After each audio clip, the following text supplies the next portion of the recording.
Hi class, so this video I'm going to go over 1.1, understanding music. This is your intro, kind of basic of what even constitutes music.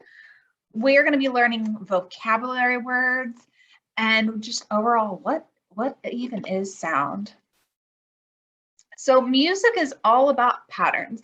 It's about taking disorganized random sounds, like think about you driving down the street, people are honking the horns, yelling, your dog's barking, people talking, all that random unorganized sound, and it organizes it into recognizable patterns.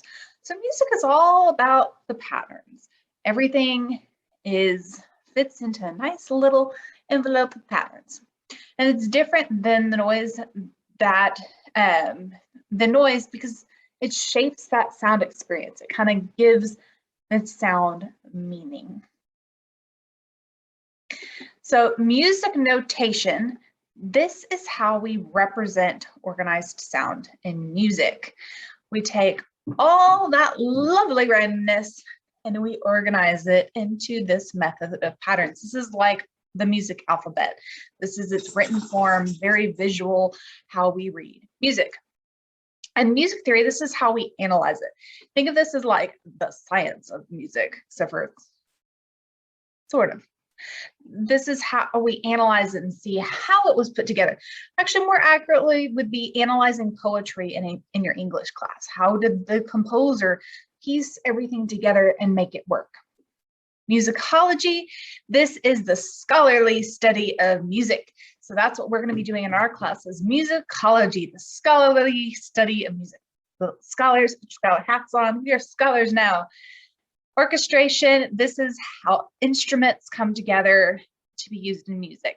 So when you hear the word orchestration, typically you're thinking of how did a composer orchestrate this? What instruments did they use? And how did that enhance the music? How did that create the music and the sounds that we heard? Music parameters, this is like categories of vocabulary. Dynamics, this is how loud or soft something is. So we have everything from fortissimo, which is super duper loud, forte, which is loud, or piano, which is nice and soft and quiet. We also get articulation. This is how it's done. So is it really short and choppy and staccato? Or is it nice and smooth and connected legato? So this is the how. Tempo, this is the how fast or slow. Think about like you're walking in tempo, you're walking to the beat of the song. So if it's got a fast tempo, you're gonna be walking really fast. If it's got a slow tempo, you're gonna be like slow inching along. So music terms usually are in Italian. We use Italian as our language, and this goes back many, many centuries, and it's just what we use. Sometimes you'll see it written in German, sometimes you'll see it written in English, but it's more often than not in Italian. So this is our table for dynamics. And like I said, the word piano, we also get some symbols to show what it means. P, if you see the letter P in music, it means play this music very softly, all the way up to fortissimo, which is 2 Fs, which is very loud, but also we use it to describe getting louder, a crescendo, or getting softer, a diminuendo. And we talked about musicology. This is the study of historical, scientific, and music aspects of, and artistic aspects of music. This is that scholarly study. And we get different branches. Over here we get ethnomusicology. This is kind of like, how did people use it? How was it important in different cultures? Music history, what happened? Performance practice, how do we practice music?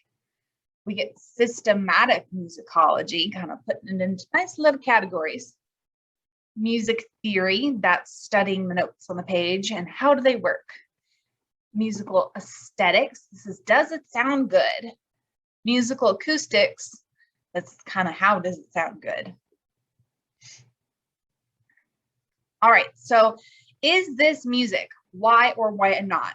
Listen to the video, come back and tell me, is it music?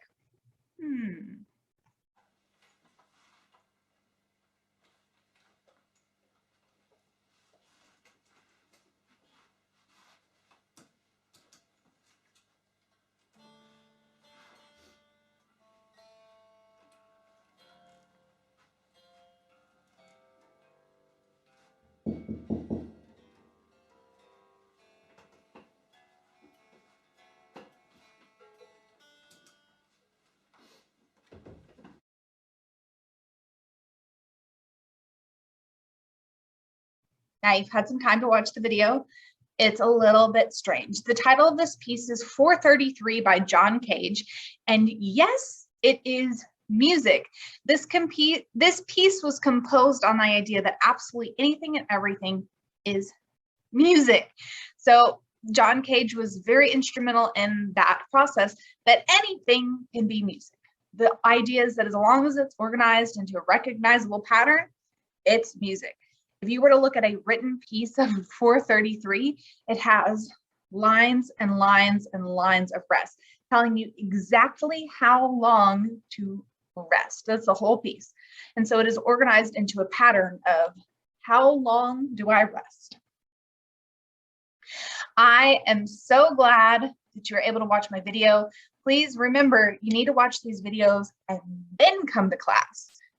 You gotta learn outside of class and then come to class, and we're gonna do something with it and extend our learning. I will see you in class. Bye.